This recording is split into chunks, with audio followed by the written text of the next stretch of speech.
Bonjour à tous, la famille olympique de Marseille. J'espère que vous allez bien. C'est Francky Foot. On se retrouve aujourd'hui pour une nouvelle vidéo où on va parler de l'interview de Longoria.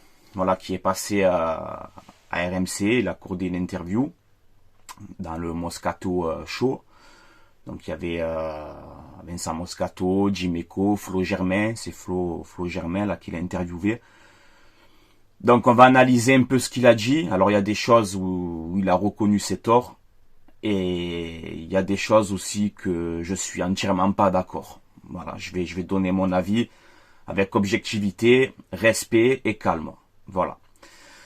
Donc on commence directement. Hier ou avant-hier, dans ma vidéo, je vous ai dit que Tudor était sur le point de signer à Naples. Ça a capoté à la fin. Voilà. Donc ça sera Mazzarri. Il me semble qu'il va être l'entraîneur de Naples. Là aussi, au Wembley, on a eu le craquage des fumigènes. Donc ça fait partie du supporterisme, tu vois. Donc bon, on nous a mis quand même un match ferme, plus un match de sursis. Voilà, dans la tribune des ultras. Bref, c'est une honte. Voilà. Donc on va y venir directement, c'est important les gars là, de quoi on va parler, vous le savez, dans mes vidéos précédentes, tout ça, je vous disais les gars, on n'a pas... on a la direction qui bouge pas. L'OM c'est le why en ce moment. On joue le maintien. On est perdu. Et tu as silence radio de la direction. Et bien comme par hasard, Pablo Longoria a enfin parlé. Voilà. Donc il a accordé, comme je t'ai dit, une interview à RMC. C'était à 17h avant-hier là. J'ai appelé. Donc j'ai entendu l'interview de Longoria. J'ai appelé RMC. J'ai tenté de les joindre, alors j'appelle une première fois, je dis voilà, je me présente, tout ça, j'aimerais bien réagir aux propos de Longoria, c'est important, il faut que je parle absolument.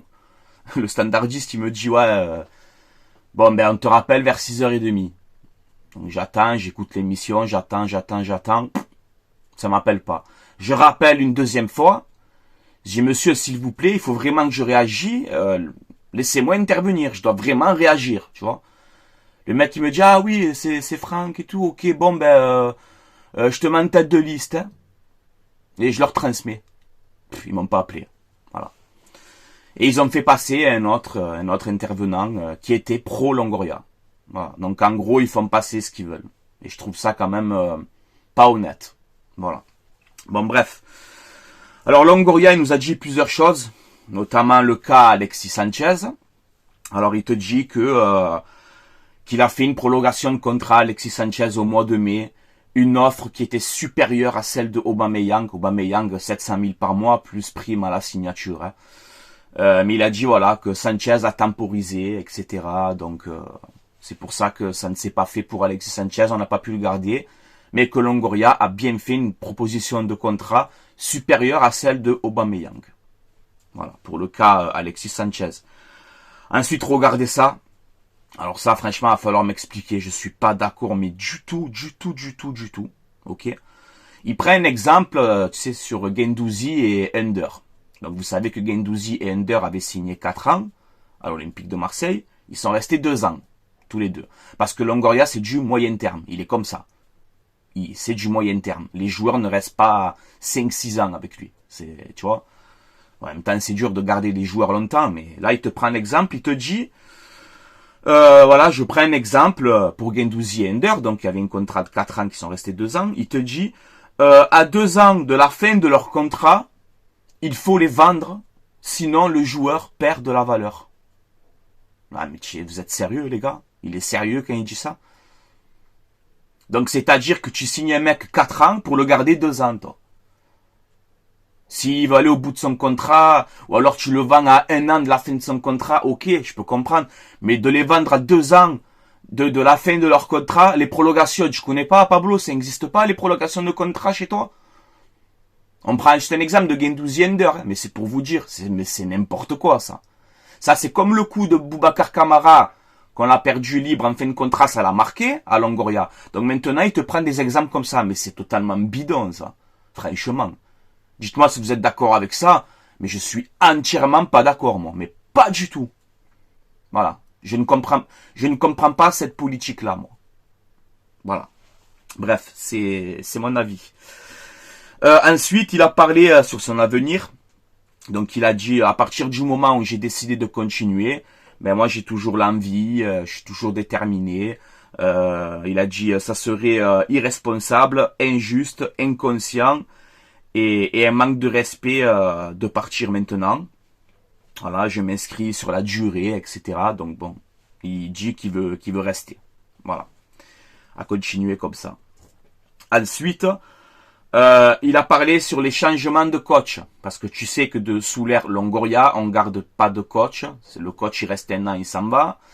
Les joueurs, c'est pareil. Tu les gardes un an ou 6 mois et ça part. Donc, on lui a parlé sur les changements de coach. C'est de l'instabilité. Tu n'auras pas de stabilité de projet si tu changes d'entraîneur tous les ans. C'est pas possible comme ça. Faut arrêter les délires. Et il a reconnu. Il a fait son mea culpa et il a reconnu que c'est une erreur. Voilà. Donc il te dit, si je dois faire de l'autocritique, c'est une erreur de notre part. C'est une erreur de notre côté de ne pas assez analyser et de minimiser la transition d'un style de jeu à l'autre. C'est quelque chose qu'on a pris à la légère. Ben ouais, mais tout le monde te le disait en même temps, Pablo. Hein. Tout le monde te le disait. Sampaoli avait une philosophie de jeu. Tu l'as fait partir. Tu prends Igor Tudor. Nouvelle philosophie de jeu. Tu recrutes des joueurs pour le système Tudor. Là, tu as fait partir Tudor. Tu as pris Marcelino 4-4-2 à plat. Donc tu fais pareil. Tu recrutes pour la philosophie de jeu de Marcelino. Ça ne marche pas. Marcelino est viré. Là, tu as Gattuso. Donc pareil. Gattuso doit s'adapter à un système qui n'est pas le sien. Qui fait qu'aujourd'hui, ben, on est tout en bas du classement. Parce que c'est le changement de coach tous les ans qui fait qu'aujourd'hui, ben, ça ne marche plus. Voilà. Ça a marché avec Tudor, avec Sampaoli. Là, ça marche pas. Voilà. Donc, il a reconnu que c'est une erreur. Voilà. Au passage aussi, on te dit que Gattuso, au mercato d'hiver, il veut 2 joueurs. Il veut un arrière gauche et un joueur de côté. Un ailier. Donc, pareil. Tu vas recruter un arrière gauche. Tu vas recruter un ailier, ça va changer quoi? Tu vas prendre un arrière gauche, on en a besoin. C'est vrai, on a que Lodji parce que Soglo, Gattuso ne compte pas sur lui. Il dit que c'est un élément offensif, c'est pas un latéral gauche. Il doit sûrement avoir raison, Gattuso. Mais c'est pareil. Tu vas prendre par exemple un arrière gauche et un ailier version Gattuso pour Gattuso. Si Gattuso cet été il s'en va, c'est pareil encore. Ça va être encore pareil. Il va falloir encore recruter pour le nouveau coach, etc. Voilà. Donc ça, il faut arrêter. J'espère que ça, il a compris. Le Longoria, on verra bien. Ensuite, il a parlé sur la réunion des supporters.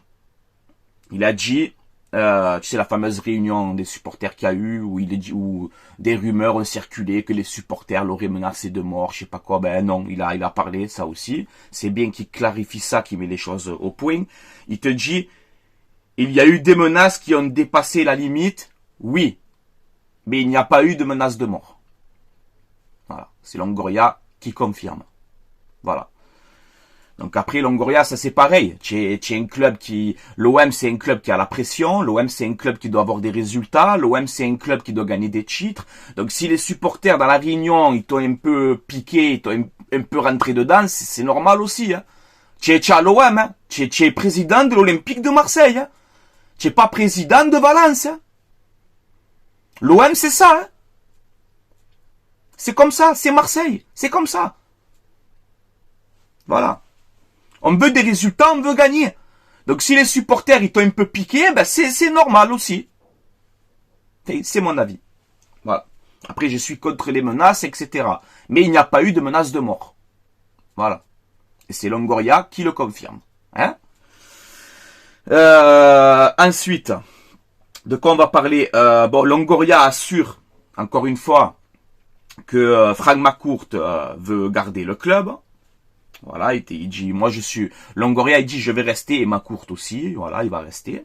Donc ça dément encore ces rumeurs de vente, mais la réalité nous dit que c'est pas ça du tout. Si une réelle offre se fait, McCourt va vendre. C'est confirmé par plusieurs médias, par plusieurs journalistes étrangers, des journalistes français aussi. C'est confirmé que McCourt veut vendre l'Olympique de Marseille s'il y a une belle offre. Donc là, pareil, Là, en gros, Longoria, il te fait de la com. Encore une fois. Ouais, McCourt, il veut rester, il veut aussi. Non.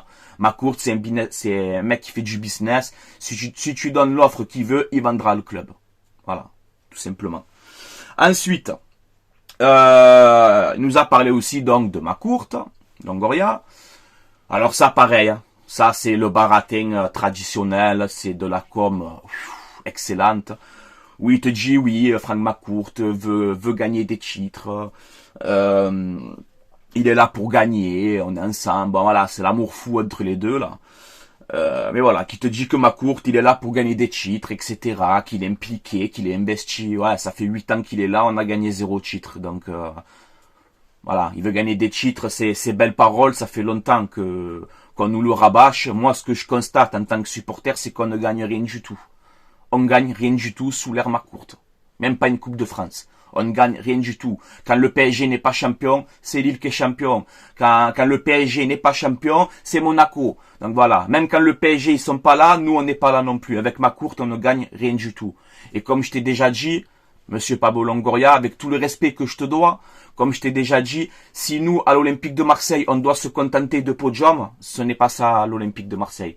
L'Olympique de Marseille doit gagner des titres, doit jouer le titre tous les ans, doit avoir un projet stable, doit avoir un entraîneur sur la durée, doit avoir des bons joueurs de caractère sur la durée. Rien ne t'empêche de te faire des mercatos, c'est pas ça qu'on te dit, tu vois. Mais aller recruter chaque fois 12, 13 joueurs par saison, ça n'a ni queue ni tête. Voilà. Bon. Après, il te dit, il y a trois, comment il a dit ça? Il y a 3 piliers importants à l'OM. Le stade.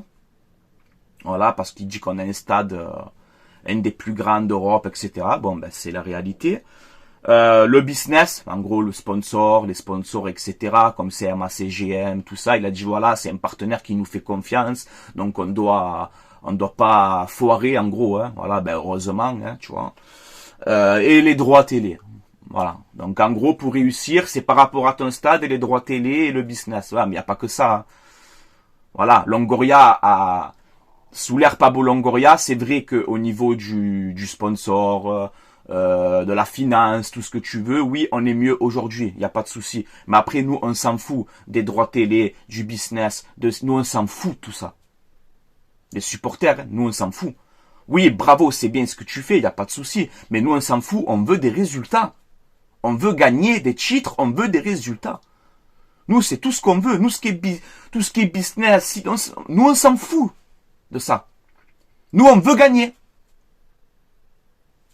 Non, les gars, c'est pas ça. Nous, on veut gagner des titres. On s'en fout de... C'est bien, comme je t'ai dit, oui, c'est bien. Mais moi, perso, c'est pas une priorité. Voilà. Bon, c'est mon avis. Donc on a encore le clan McCourt qui dément une nouvelle fois. C'est le clan McCourt, hein, c'est pas Frank McCourt, c'est le clan McCourt qui dément la rumeur de la vente OM. Mais on t'explique, mais beaucoup de sources en interne évoquent un processus inéluctable.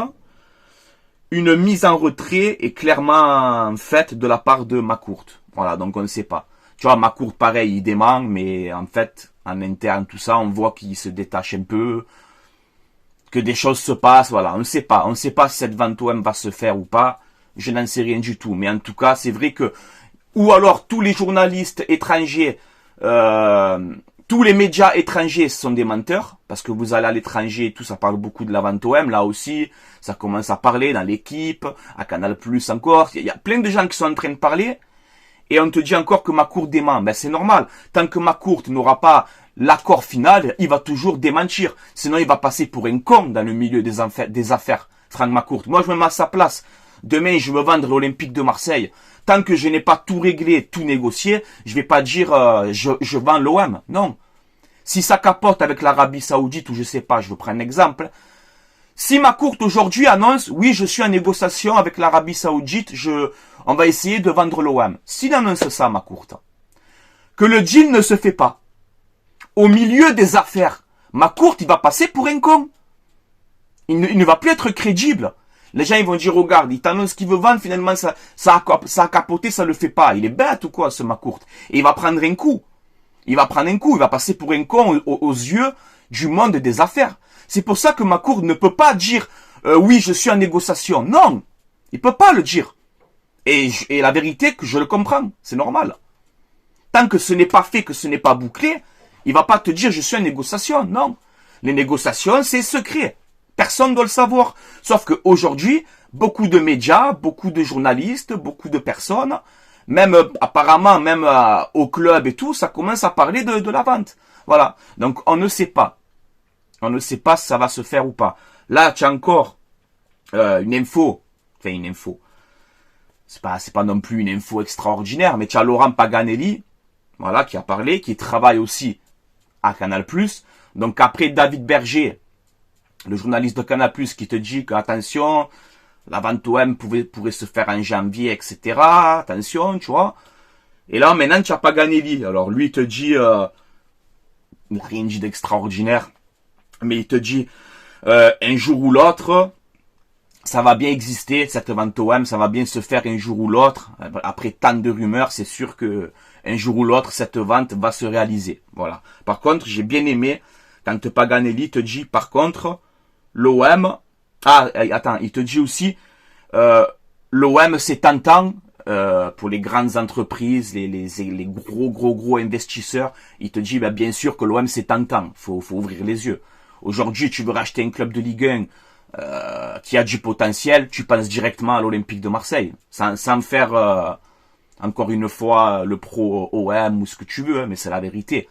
L'OM c'est tentant pour tout le monde, donc Paganelli le dit ça. Il te dit bien sûr que l'OM ça attire, c'est normal, tu vois. Mais ce que j'ai beaucoup aimé, c'est qu'il te dit même si on est racheté, etc. par des riches, par ce que tu veux, Paganelli te dit l'OM doit surtout garder son identité. Voilà. Bravo mon petit Paga, et je valide totalement ça. Voilà. Ça veut dire que rachat par rachat, Marseille, c'est Marseille. Nos supporters, c'est nos supporters. Et on doit garder notre identité.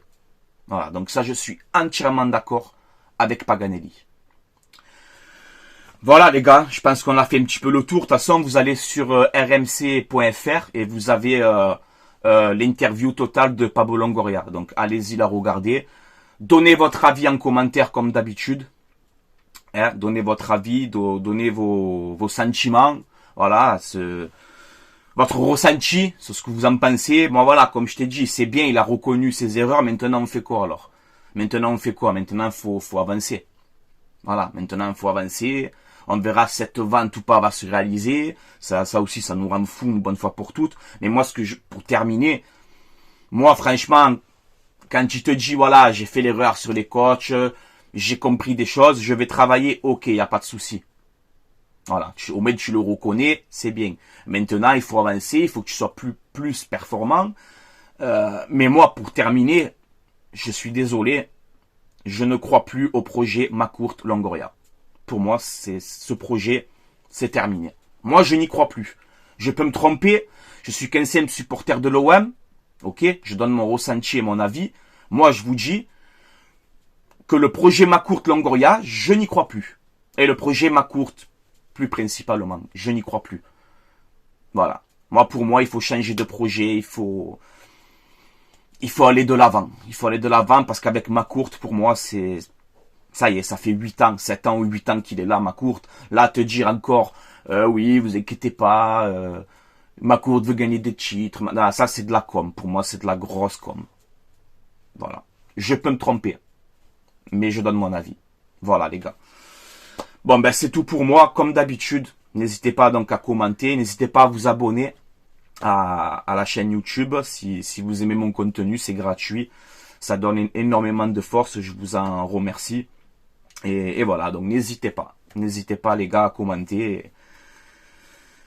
On a eu au moins Longoria qui a parlé. Voilà, c'est bien, mais... Voilà. Il y a des choses, je suis d'accord, il y a des choses où non, ça passe pas, je suis désolé. Voilà. Bon les gars, je vais vous laisser là. Allez l'OM, à la vie à la mort, quoi qu'il arrive. Mais c'est vrai que on est un peu, c'est pas droit au but en ce moment là, c'est un peu droit dans le flou. Tu vois? C'est flou, en fait, on sait pas où on va. J'arrive plus à comprendre. Ce projet OM, je n'arrive plus à le comprendre. Voilà les gars. Allez, je vous laisse là. Allez l'OM, quoi qu'il arrive. Dans les bons comme dans les mauvais moments, on soutient notre Olympique de Marseille. L'identité OM, on la soutient jusqu'au bout, quoi qu'il arrive. Allez, ciao, ciao tout le monde.